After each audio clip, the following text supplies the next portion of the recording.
ఊరుకుంటావేరా? త్వరగా వెళ్ళి ఏదో ఒకటి చేయరా. ఎదవేటకారాలు ఆపే. పక్కన వేరే బలూన్ ఉందండి తేవటానికి. ఏడు పాప లోపలికెళ్ళు. పనులను పురమాయించాను. పరువు విషయంలో తగ్గే ప్రసక్తే లేదు. అక్కడ దానిలో తప్పే ఉందిరా. తప్పే. రాజు యుద్ధం చేయడు, చేయిస్తాడు.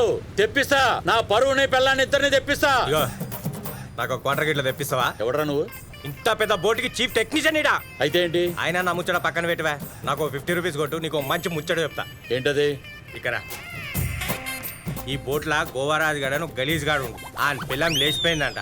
ఈడేమో రాజు యుద్ధం అని బేకార్ మాటలు మాట్లాడుతుండు. ఆడికి ఇట్లా కనిపించింది అనుకో నువ్వు. ఆ గోవరాజు గారు నేనేరా. అచ్చా నిన్ను నువ్వు నూకోలేవులే. ఓ 50 కొట్టు, నేనే నూకుతా. నేను రే చూడు, ఏ మస్తు చూసినా మిడువా. ఏమున్నది ఇంకా నీ పిల్లం లేచిపోయినాక? లేచిపోలేదురా రంకు పొగడ. నా పరువు ఎగిరిపోతుంటే నా పిల్లం పట్టుకుంది. నా పిల్లం పడిపోకుండా నా తమ్ముడు పట్టుకున్నాడు. తీసుకొస్తాడు. నా పరువుని నా పిల్లాన్ని ఇద్దరిని తీసుకొస్తాడు. నా బొంగు తీసుకొస్తాడు. జరగమ్మా జరుగు. లోపలికి వెళ్ళండి. ఆఖరికి ఇంత కూడా తెగించావా? నేను తెగించడం ఏంటి? అదే తెగిపోయింది.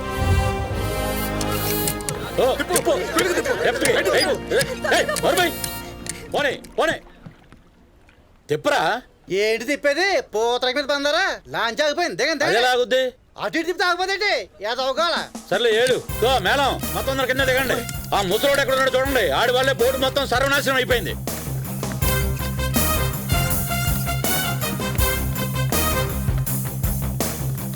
ఇదిగో పద్దులో ఆగాదు. చూసాడు ఏదో అడిగితే రెండోసారి సంభావన ఇచ్చేవాడుగా. ఏదో ఫిక్స్ చేయాలని రాంగ్ టైం ఫిక్స్ చేసావు. ఇప్పుడు ఈ రాంగ్ ట్రాక్ రెస్పాన్సిబిలిటీ ఎవరు? యాదా ఏం చెప్తున్నా అంటే దరిద్రుడికి దరిద్రం అంతా పాదాలని ఉంటుందట. మరి అప్పుడు నువ్వు ముహూర్తం పెట్టావుగా. మరప్పుడు మీరు పాదం పెట్టలేదుగా. పంతులు గారి మీద చిందులేకరా గోవారాజు. దరిద్రుడు స్నానానికి వెళ్తే గోదావరి కూడా ఎడారైందంట. మండి పడకరా ఎండిపోతావు ఎదవక్క. ముందు ఈ దరిద్రులు తీసుకెళ్లి గోదావరిలో నిమజ్జనం చేయండి. కటన్యా అక్కడ అన్న పిల్ల పెట్టుకుని ఇక్కడ దుకాణం పెట్టేటన్యా. ఒరే శుభానికైనా అశుభానికైనా ముందు మందేరా. నువ్వు వెళ్ళబా. ఇదిగో ఊరికి కొత్త. ఏ ఊరు మంది? గూగులాపురం అని. గూగులాపురమా? అరే గోవరాజు అన్నయ్య మనం లేకపోతే సౌండ్ లేని చైనా ఫోన్ లాగా అయిపోతాడు. మా ఇద్దరి మధ్య ఏజ్ గ్యాప్ ఉన్నా మనం అంటే మ్యాచ్ క్రేజ్లే అన్నికి. హలో, ఏ బజార్లో చచ్చావురా బరి ముఖం వేసుకుని? చెప్పనియా. మరి ఫోన్ ఎత్తడానికి ఎంతసేపు ఏంటి? అదే అనియా టచ్ ఫోన్ కదా, పోతే కానీ లాకూడదు. సరే చెప్పేది విను. మీ వదిన మీ వదిన చచ్చిపోయిందా? చెప్పిచ్చు కొడతా. చెప్పింది నేను. పరువు అని ఒక లగేజ్ తీసుకొచ్చి లాంచి కట్టి చచ్చావు. అదేమో తెగిపోయింది. అది అట్టుకుని మీ వదిన ఎగిరిపోయింది. ఇక్కడ ఉన్న వాళ్ళందరూ లేచిపోయింది అంటున్నారా? ఈ ఏజ్లో ఎంత టెన్షన్ అవసరమా? యూత్ లీడర్ అనే పదం ఫస్ట్ టైం బూత్ లో వినపడుతుందిరా. నువ్వు కంగారు పడకనియా. ఈ కట్ట పెంటర్ అయితే గాలి కూడా యూ టర్నింగ్ తీసుకుని వచ్చేస్తది. గాలిని ఏం చేసుకుంటారా? గాలి నా కొడక. వాళ్ళిద్దరం తీసుకురా. మంచిది. అన్నా పద వద్దు ఎత్తుకుదాం. ఎవడరా నువ్వు? అదేంటన్నయ్య అంత మాట అని. సో అన్నకి నువ్వు కట్టకపోతే నేను నీకు కట్టమన్నాయా? నువ్వు సూపర్ రా తమ్ముడు. చలో ఆపరేషన్ బెలూన్ స్టార్ట్స్. అనయ్య మరి బిల్లు మనం చెప్తే చెల్లు. రే గోవరాజ్ అని అకౌంట్ లో రాసుకోరా. నీ పేరేంటి తమ్ముడు? తమ్ముడిని మించిన పేరేమంటారు అనయ్య? ఇక్కడ టచ్ చేసావు తమ్ముడు. థ్యాంక్ యూ అనయ్య. చలో వైషు జాగ్రత్త.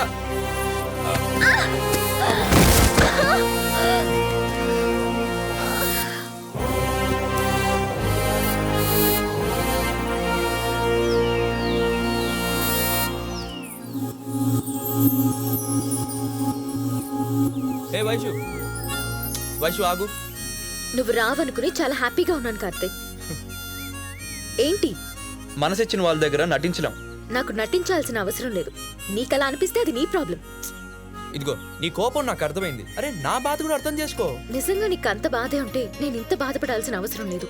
నా మాట విను. వదిలే కార్తీక్, నాకు ఇంకోపిక లేదు. అరే వైషు ఆగు, చెప్పేది నీకే.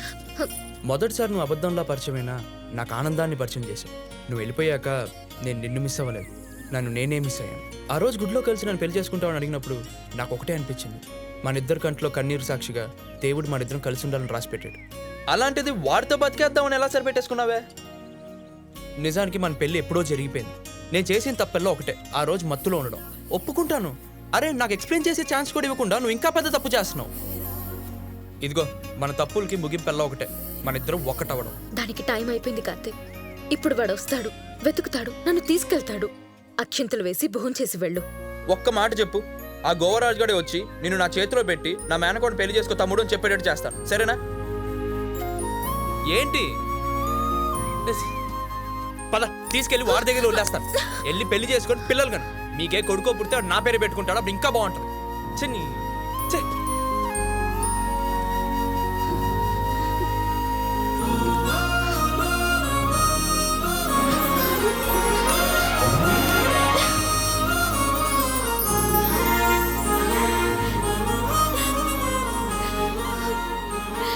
నువ్వు తిరిగి వచ్చాక నాలో భయం పోయింది. నువ్వు వెళ్ళిపోతుంటే నా ప్రాణం పోతున్నట్టుందిరా.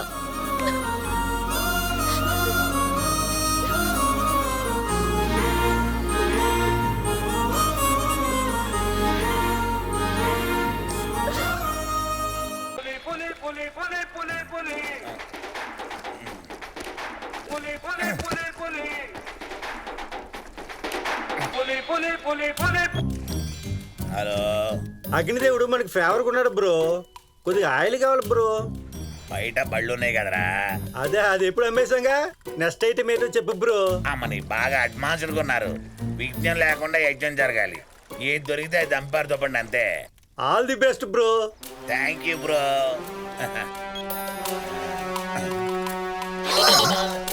ఇదేంటి ఒడ్డుకి ఎలా కొట్టుకొచ్చానప్పా?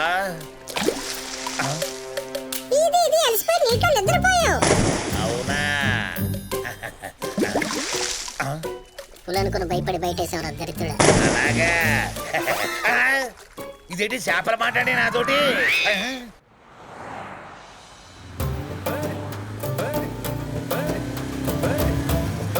ఒరే ట్యాంక్ ఫుల్ చేయరా. సరిగ్గా పోయా. ఇది గోవరాజు బండి తెలుసుగా, కోనసీమకే కింగ్. ఏ కింగ్ అయినా రీడింగ్ ఒకటే.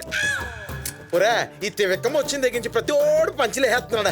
అది సరిగ్గా తమ్ముడు ట్యాంక్ ఫుల్ చేయించా. ఇప్పుడు ఏం చేద్దాం చెప్పు. ఒరే నువ్వు గోవరాజు అకౌంట్లో వేసుకోరా. ఏంటి తమ్ముడు ఇది? ఇదే వదిన తీసుకెళ్తున్నానయా. దిక్సూచా అంతకని గొప్పదనియా ఆండ్రాయిడ్. తమ్ముడు నాకు పెద్ద రాయుడు చిన్న రాయుడు తప్పితే ఆ ఫ్యామిలీ నుంచి ఒకటి టచ్ లేరురా. అక్కర్లేదనియా, నేను గైడ్ చేస్తాను కదా. ఇదిగో అప్పుడే గాలిలో చూపిస్తుంది. తమ్ముడు కట్టప్ ఇక్కడ గాలికి కూడా గేలం వేస్తా. సూపర్ నువ్వు ఎక్క. అది రైట్ రైట్, వదిన దొరికేసింది పనే. వైషు నువ్వు చాలా అందంగా ఉంటావు. నాకు తెలుసు. వైషు నువ్వు చాలా ఆనందంగా ఉన్నావు. ఇంకేదైనా కొత్తగా ఉంటే చెప్పు. వైషు నీకు ఆకలేస్తుంది. నీకెలా తెలుసు? నీ విషయాలు నాకు అలా తెలిసిపోతాయంతే.